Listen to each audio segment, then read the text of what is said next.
Looks like he's quite content with the pagan rituals that went on there. Here's the Pope receiving a holy eagle feather from a Pima shaman in Phoenix in 1987. You see, to the Pope, it makes no difference if you're a Catholic or a Protestant or a snake worshipper or a shaman or a feather worshipper or a whatever. Muslim, Buddhist, Jain, Sokagaya, he's got them all sewn up. They all belong to him. Here's a Pope even greeting the voodoo high priests. Now, the voodoo high priest, any one of you that understand voodooism will understand that that might be 1 or 2 steps away from the biblical truth of Jesus Christ.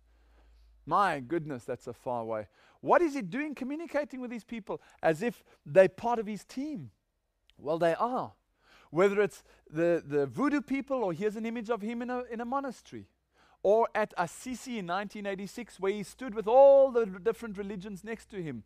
He's the man in the middle dressed in white. They are all there and have been invited. You know, in 1986, when the Dalai Lama came to the altar, he put the Buddha on the altar. The snake worshippers worshipped the snake. The Protestants worshipped Jesus Christ. The Hindus worshipped Shiva and Vishnu and their gods. And he went up and said, we are all praying to the same God. If you're a Protestant, I must ask you, what are you protesting about? You see, Protestantism, protestant, means to protest. It means to protest through history that the Bible says that the Rome is the Antichrist. She's the harlot, the whore of Revelation. And here we have the world's religions coming together in this ecumenical love paradise, a big love triangle, a love circle with multiple people coming in. Nobody asking any hard questions. For Mother Teresa, I show you an image here. It makes no difference if you're Catholic or Hindu or Buddhist. Here she's worshipping at the feet of Buddha. Go back to another image of Pope John Paul receiving the Shiva mark on his forehead.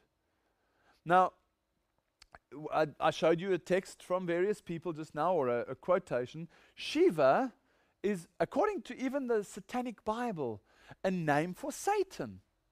Now, if Shiva, if that is the third eye of Satan, and I can figure this out as a simpleton who's doing a little bit of research, surely a man with so much power and so many influences and theologians around the world can figure this out. Oh, he's figured it out. It's not that he doesn't want it, it's that he does want it. Because to him it makes no difference. If you're a shaman, or if you're a Hindu, or if you're a Muslim, or if you're a soccer guy, or a Jain, or a Christian, or a Protestant, or a Muslim, or whatever, it makes no difference today. What about the Jews? Surely the Jews, it's different for them? Surely there's somehow they're exempt? No. Have a look here. You see Pope John Paul praying at the wall, the Great Wall, or the Wailing Wall. Right? To him it makes no difference if you're a Muslim or a Jew or a Catholic. When Benedict went to the Cologne synagogue in 2005, his ceremonies there started at 12 noon, exactly the time that Elijah ridiculed the high priests of sun worship. Here the high priest of sun worship, whose number is 666, like the pagan amulet 666, his name is 666, starts his ceremonies at 12 noon. Notice for a moment, just think back of the sanctuary. You remember the menorah in the holy place? How many candlesticks were on the menorah? Can you remember? There were 7. Now, have a look at the picture where Benedict is sitting. You see what he's done with it? He's taken the 7th one out and put one in the middle. Now it's gone down to 6 with the Star of David in the middle. Now, those of you that think the Star of David has got something to do with Judaism, I would really encourage you to get the DVD entitled Islam, Hinduism, Buddhism, and Judaism, All Roads Lead to Rome. Because the Star of David has got nothing to do with Judaism. The Star of David is a sun worship symbol, and you can have a look in the Bacchus temple, at the Baal back temple to the temple god Bacchus, who was the god of revelry and drunkenness. Oh, brothers and sisters, all over the world, makes no difference anymore. What about the Protestants? We've looked at the Jews, we looked at the other people. What about the Protestants? Well, here you can see the Archbishop of Canterbury, one of the heads of the Protestant church in the world, bowing down and what's called in the Bible proskuneo, prostrating himself, kissing the ring of the Babylonian god king. Surely the Muslims don't submit to this power? Well, To understand that, I can give you lots of information. I can just read to you what was written by the Catholic Church themselves. And this is in 2007. This is brand new stuff. Listen to what the Bishop Martinus says. Dutch Bishop Martinus Muskens calls upon Christians to begin calling God Allah. Can you imagine that? The Roman Church saying that Christians must pray to Allah?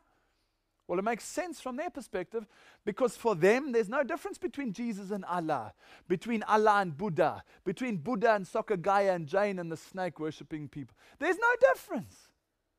But to true Bible Protestants, there's a mighty difference between the two. There's no comparison. On Time magazine, Pope John Paul, Pope Benedict is seen bowing down, giving a hint of bowing down to the symbol of Islam. Why would he bow down to the symbol of Islam? Of course, because it's exactly the same symbol as he has. He puts his star or his host inside the monstrance and creates exactly the same symbol. That's why you see him here kissing the Quran. The Quran saying that Jesus Christ is not even the Son of God. But yet he says that we Muslims and we Catholics pray to the same God. We do not pray to the same God as Christians, as do the Muslims. How dare somebody kiss the Quran and then take the people and say that they're leading them to Christ? Did you notice a while ago that Pope Benedict, he made a mistake and he said something which infuriated the Muslim people? They got so angry with him. Now, if you understand how they work, it's called the Hegelian principle. They have thesis, and then they put antithesis or antithesis, and they rub them together, and out comes synthesis. It's Hegelian principle. They do it in politics all over the world. Well, that's what they did, and I was watching this. I thought, Benedict, what are you busy with? Why would you make such a blatant mistake? A couple of months later, as the Agence France Presse system tells us, that Benedict made a stunning conciliatory gesture, turning towards Mecca and assuming an attitude of Muslim prayer. You see, what happened is they opened the way. Benedict opened the way. He made the Muslims so cross that when he went to the Muslim country and he was in the temple, in this one temple there's a crack in the wall, and that crack specifically focuses or is pointing towards Mecca. And it's a place where the Muslims turn and they pray towards Mecca. And as Benedict was walking through this mosque, he stopped, folded his arms, and he bowed towards Mecca. That's how they do these things, brothers and sisters. They pull people in. And there came the articles, ABC News Online. The Pope is hailed for praising towards Mecca, for praying towards Mecca. There's so many things that they do. It's called thesis, antithesis. You rub them together to get synthesis. What happened? 138 Muslim scholars have reached out to the Pope and said, please, we need to develop dialogue between us and Rome. At the same time, Benedict starts calling for the Latin Mass to be reignited amongst the Catholic Church. Give us the Latin Mass. All over the parishes, all over the churches, do the Mass worldwide, but don't only do the normal Mass. Turn and face the east, it says in the article. That's the thing about the Latin Mass. You now have to face the east. Now, interesting, a Muslim, when he goes to worship and he puts down his carpet on the floor and he kneels, which way does he worship? He faces the east. And think about it. Have you driven through a Muslim area and they go, that the singing? When does that happen at the mosques?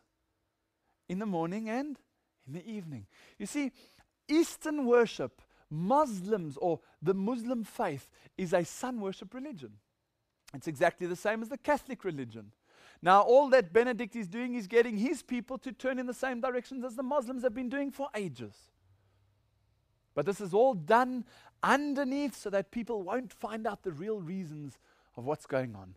I want to read to you from Proverbs 14 verse 12. And if you understand now that the Bible is not part A and part B in a sequential order, they are running concurrently, both the Old Testament and the New Testament, you have to use them together, then you'll understand that Proverbs is as valid today as it ever was in history. Listen to what it says.